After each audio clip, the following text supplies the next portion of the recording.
শাহজালাল আন্তর্জাতিক বিমানবন্দরে ভয়াবহ আগুন, নিয়ন্ত্রণে কাজ করছে ফায়ার সার্ভিস এর ২৮টি ইউনিট।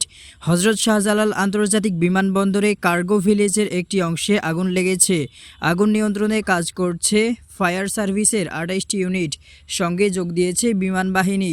শনিবার ১৮ অক্টোবর দুপুর ২টা ১৫ মিনিটের দিকে আগুন লাগার এ ঘটনা ঘটে বলে নিশ্চিত করেছেন ফায়ার সার্ভিসের নিয়ন্ত্রণ কক্ষের ডিউটি অফিসার লিমা খানম।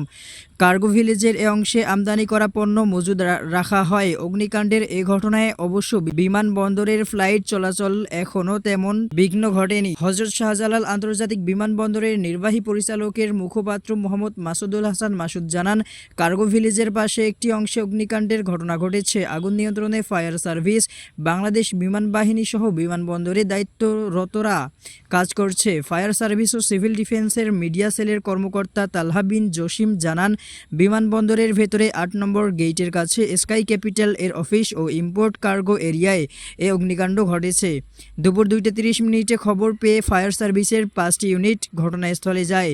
বর্তমানে ফায়ার সার্ভিসের ২৮টি ইউনিট কাজ করছে। তাৎক্ষণিকভাবে আগুন লাগার কারণ ও ক্ষয়ক্ষতির পরিমাণ জানা যায়নি, তবে বিমানবন্দর কর্তৃপক্ষ সবাইকে নিরাপদ ও সচেতন থাকার অনুরোধ জানিয়েছে। Desk report, BNC news TV.